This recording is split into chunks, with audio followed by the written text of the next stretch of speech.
If you've been in sales leadership very long, you know that every customer is different.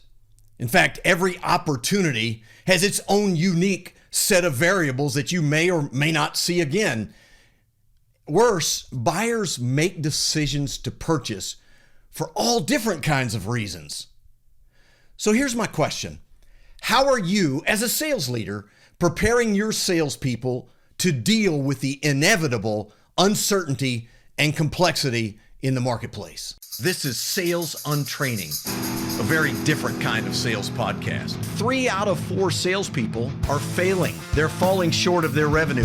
Why doesn't sales training work? That's what this sales podcast is about. It's your weekly sales strategy guide designed to rewire your sales brain. Welcome to Sales Untraining. I'm Kelly Riggs. So good to have you as a part of the podcast. I hope you'll take a moment, like and subscribe to the podcast. But as I always like to say, I really hope you'll share it with someone as we get more and more people engaged in the conversation. I see the numbers growing and I'm getting more messages and feedback from people. Really good news as we talk about how to improve sales training. One reason only, to get better results. The numbers are pretty overwhelming. Salespeople performance as a whole across the country, all industries, not great at all. In fact, there's only a very small fraction of salespeople that are considered elite according to the data that we have. There's another fraction that is pretty good, could be far better with coaching. And there's a large fraction of salespeople, way more than 50%, who simply aren't doing well at all. There's got to be a reason for it. I refuse to simply accept the notion that, we just can't find good people. We don't have the capacity to identify the appropriate people. Everybody, if they're going to be successful, has to be a born salesperson, and there's just very few of them around. Not my experience, not what the data says. Now, that said, let's be clear. If you lack the desire and the discipline to be great at selling, clearly you're not going to be a great salesperson. If you don't want it, if you're not motivated to do it, then it doesn't matter what we teach you. And on the other hand, if you don't have the discipline to practice, improve, get better, study your craft, well, that's not going to go well either. So we're left with finding the right raw material, yes. But listen, there's really only 2 things beyond that we need. One is someone to teach you the skills of being a great salesperson, and someone to help you develop the emotional intelligence side of selling as well. Because after all, we're dealing with people. So the ability to deal with people and to improve your ability to connect and build relationships, critically important. So the topic today is about, it's about something that's been around for quite a while. Back in the 80s, I'm led to believe that the War College in the United States created this concept called VUCA. I'm sure you've heard of it, VUCA. If you haven't, it stands for volatility, uncertainty, complexity, and ambiguity. And it's been applied to leadership and leadership strategy a lot in a lot of the literature.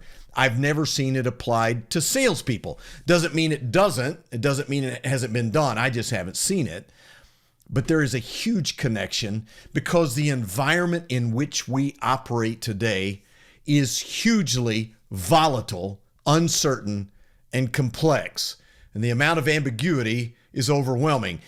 All of the things that we enjoy today, all of the digital benefits that we have from all the tools and the technology and the apps and everything that we have has made business that much more complex. As business has developed over the past half century, every year it gets far more complex. It requires far more customer touch points in order to be effective at delivering your product or service, which means one person can't do everything. Well, in the sales world, in selling, think about how much more complex it is.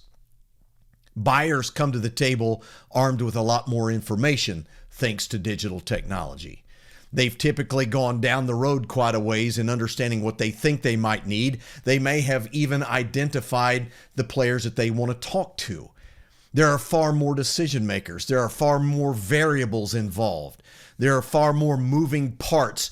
And on top of that, you have the ever-present complexity of economic conditions, regulatory environments. All of these things make the salesperson's job very, very difficult.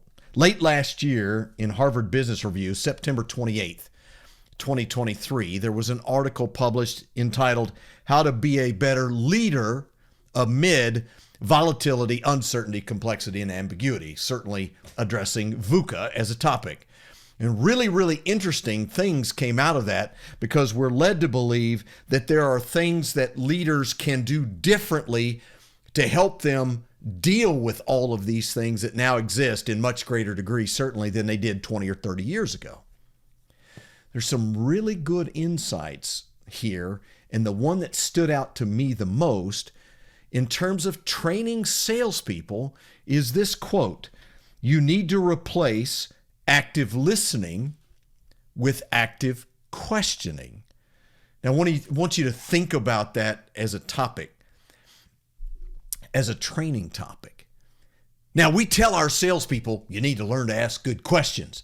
You know, even in our sales process, there's typically a part of that process called discovery or something similar, where we need to go in and ascertain, what the needs are and, qualify the opportunity and find out what the buying motives are, what the buying journey looks like, who all's going to be involved. We need to ask very good questions. My experience, those questions often sound like an interrogation. Like we've got a checklist. I got to go down the list and see if you qualify, see if this is worth my time, which, frankly, I rarely see salespeople who qualify out sales opportunities. If it's a quote unquote opportunity, I'm going to leave it in there, just in case. But the idea of discovery goes far beyond just getting the details of what the opportunity looks like and who's going to be involved, qualifying the opportunity, as it were. It has to do with creating a dialogue in which you dive into the motivations and reasons why the customer wants to buy at all. Answering a series of why questions, like why this solution? Why now? Why us? What all is going on in the background? Salespeople tend to be pretty good, frankly, at the superficial questioning, but the deeper discovery questions, the active questioning, not so much. And I know because I do it all the time in terms of working with clients and working through the process of having those calls and role-playing those calls and working through how they do those things. They do tend to ask questions, but it's not active questions. I've mentioned this in the past, but years and years ago, people would ask me, what's the most important skill that you have to be successful in selling? And immediately I would say, you have to be a great listener. And then I realized at some point that's completely wrong, because being a good listener presupposes that you're hearing things that really matter. That is a function of asking the right questions.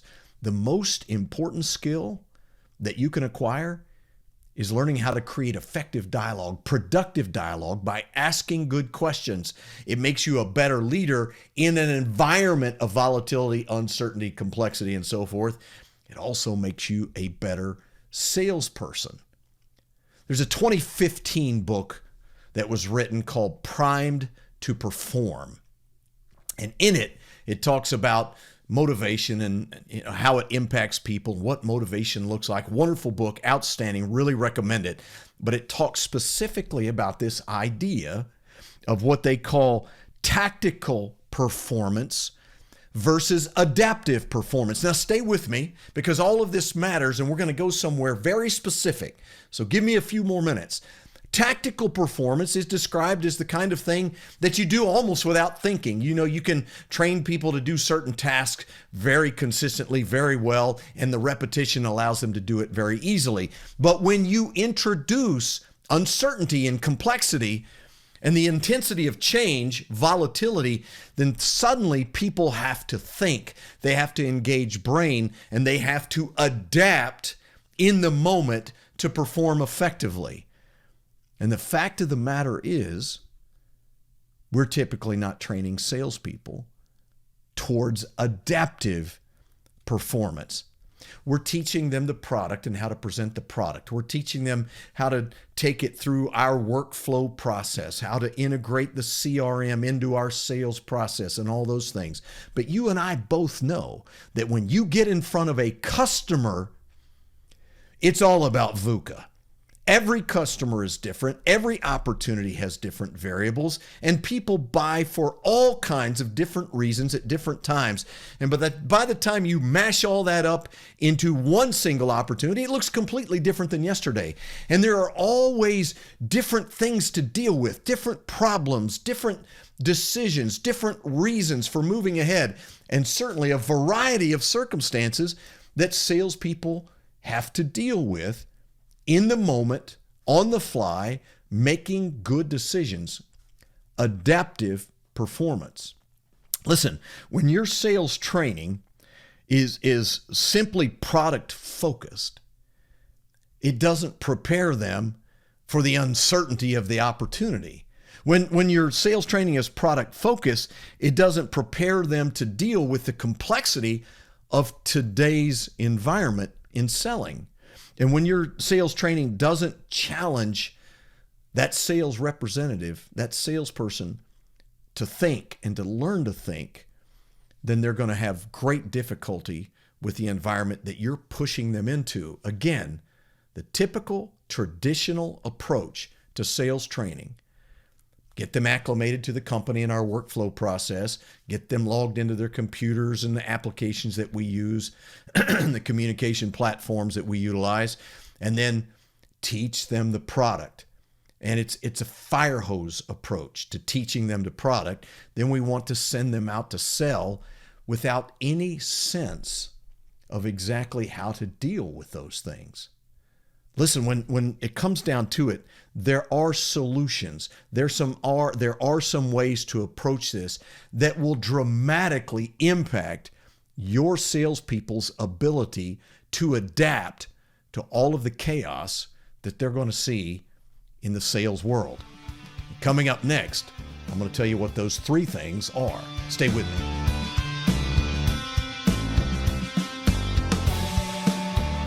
I'm Kelly Riggs, host of the Sales Untraining podcast. A couple of quick questions for you.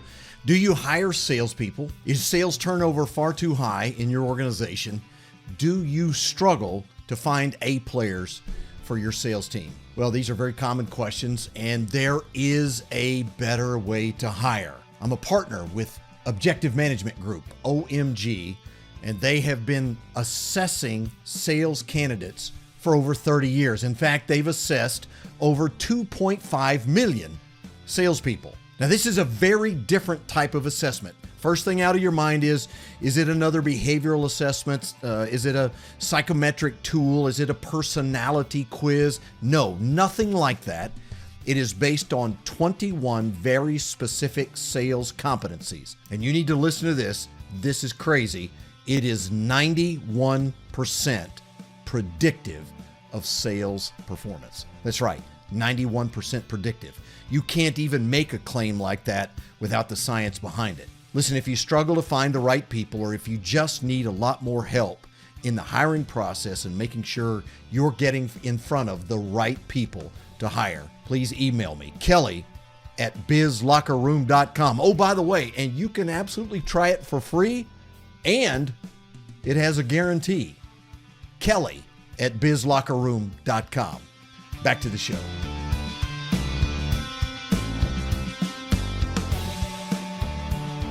Welcome back to Sales Untraining. I'm Kelly Riggs. Hey, you can find out a lot more about me at bizlockerroom.com. And I really encourage you to send me messages. Like it, don't like it, topics to consider, have a question, those kinds of things. Kelly@bizlockerroom.com. As we talk about how do you prepare your salespeople to deal with an ever-changing, complex, uncertain type of environment, because that is selling in a nutshell. And I mean, clearly there are salespeople out there who deal in a very transactional environment. So this is not about that. This is about complex B2B sales, which is by definition complex, right? There's just a lot of moving parts.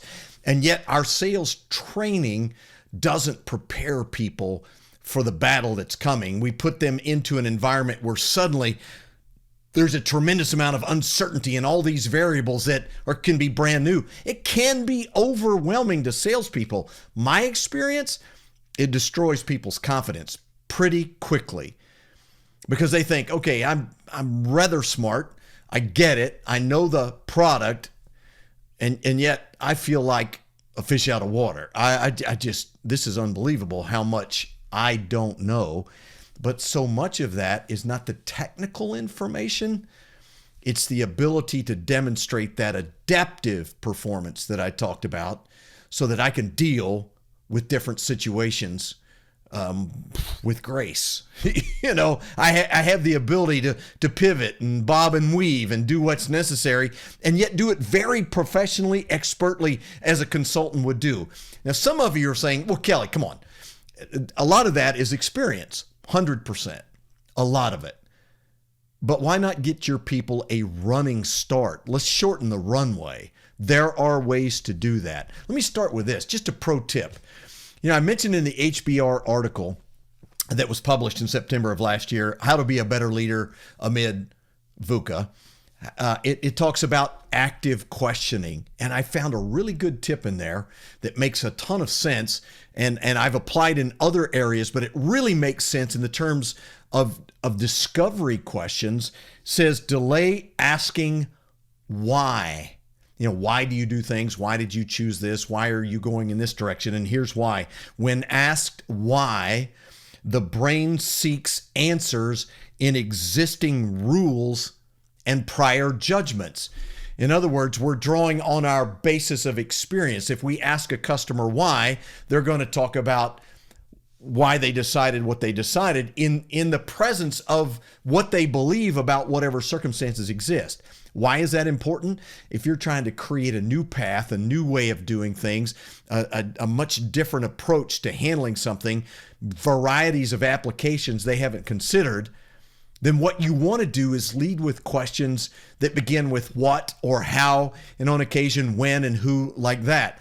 So what kinds of things are you trying to create? How would that work? How does it look? Those two questions, those two words to begin questions, prime the brain to think outside of the box, the proverbial box.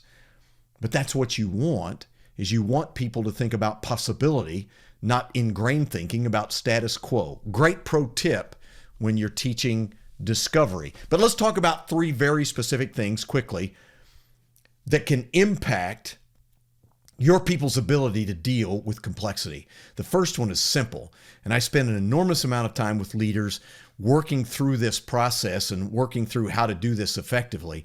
But one of the most difficult things for sales leaders is to stay away from A, making all the decisions, and B, solving all the problems for their salespeople. After all, you're good at it. It's why you got promoted. You have the experience and the wisdom, and you know the answer very quickly, and you can figure out what the decision should be or how to solve a problem. And so you jump in and go, okay, here's what you need to do. You need to. Brain goes off. I start recording the answer. I go do what I'm told. You know what I don't do? I don't think about it. I don't internalize it. I don't work through the options. I don't work through the critical thinking of why is this a good idea and why does it work and how would it apply in the future. Great sales leaders teach their people how to think through processes. Now, I'm not asserting that people don't know how to think. I'm talking about thinking about very specific situations and scenarios that they've not been exposed to. So as a sales leader, I do the same thing, active questioning. What do you think we should do? How would we approach this?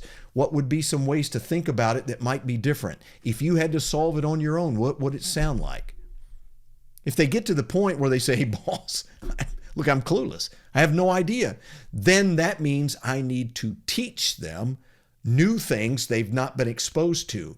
When teaching those new things, I've got to explain the thought process, how it works, why it works, how they can use it in the future. You don't want to teach, train, or coach and have to do it over and over again. You want people to evolve their capabilities. So number one, taking them through the process of learning how to think through these chaotic scenarios helps their brains adapt to future scenarios that they're going to encounter. Number two, I talked about this in a past episode, but you need to train your people to speak the language of business. They need to understand how business works, how your clients, your customers use the products, the applications, the typical challenges that they run into. When you put that training in context of exactly how it works for customers in real life and not some hypothetical looking at computer-based training or reading catalogs or spec sheets just to learn a product, they have more capacity to think about different ways of doing things. By the way, as an aside, you have dozens of great stories that you're not teaching your people. Stories of problems solved and the way we dealt with things and new applications for specific customers that if you train them on those things, if they become exposed to those specific customers and applications and insights and challenges solved, it helps them see possibilities that they can then weave together in future applications, solving problems. That's number two. I saved number three for last because I didn't want you to turn off the podcast. All right, listen now. Stay with me. Don't get excited and don't go, yeah, never mind. My brain's already made up on that. Listen, the most powerful tool you have to prepare people for chaos is simple. It's called role play. Yeah, hang on now. Well, you know, the old famous saying, which they really can't figure out who to attribute it to, but it's always been talked about in the context of Navy SEALs. Under pressure, you sink to the level of your training. What kind of training? Book training? No, real live fire exercises. I don't care if people don't like it. Of course you don't like it. You know why?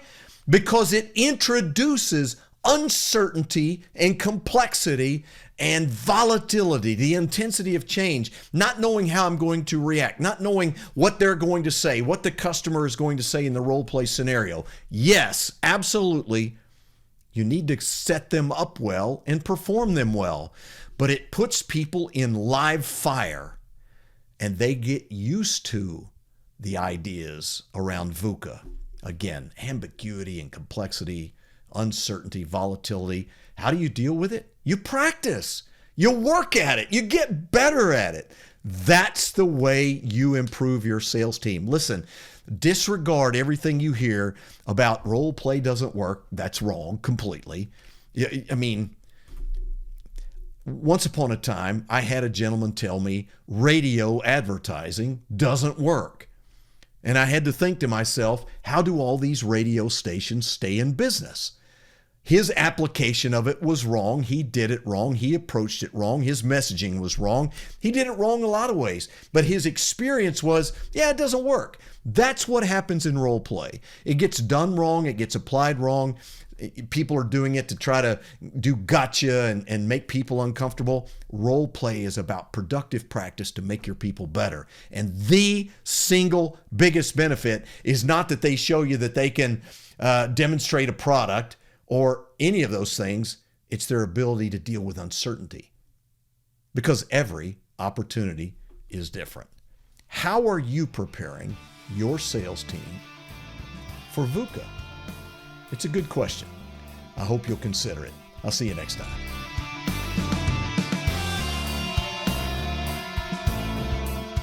Sales Untraining is a production of Business Locker Room and Pod About It Productions. Music and editing by Doug Branson. To get more Kelly, visit bizlockerroom.com.